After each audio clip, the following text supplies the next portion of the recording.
Vous voyez quelque chose? Non, nous ne voyons rien. Vous savez quelque chose? Non, nous ne savons rien. Mais regardez encore. Vous êtes sûr de vous? Toujours rien au dehors. C'est une histoire de fou. Elle est si ponctuelle. Tout le monde s'interroge. Elle est si fidèle au cadran de l'horloge. La maîtresse n'est pas là. Ça c'est vraiment bizarre. Elle n'a pas l'habitude d'être ainsi en retard.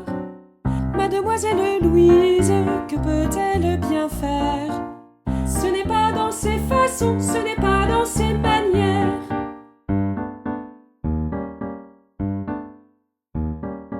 Elle tient par la bride le cheval du voisin qui tire une charrette de foin.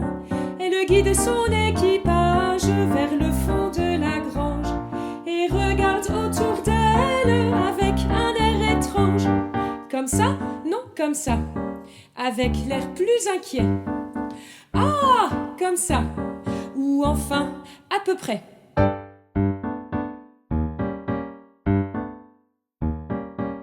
Mais poussez-vous, je ne peux rien voir. Mais poussez-vous. Quelle drôle d'histoire. Tiens, voici le voisin. Il reprend son cheval, fait un signe de tête. Tout ça n'est pas normal. Il fait un grand sourire tout en plissant les yeux. Et d'un air entendu, il part sans dire adieu. Comme ça? Non, comme ça. Avec l'air plus inquiet. Ah, comme ça. Ou enfin, à peu près.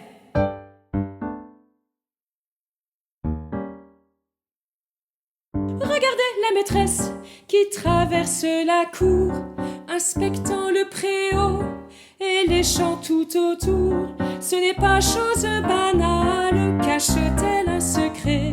Se sent-elle coupable d'un quelconque forfait?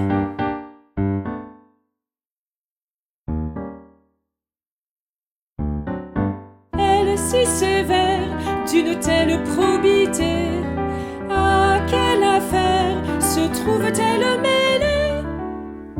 Y aurait-il un rapport avec cette rumeur qu'on entend au village, qui grandit d'heure en heure?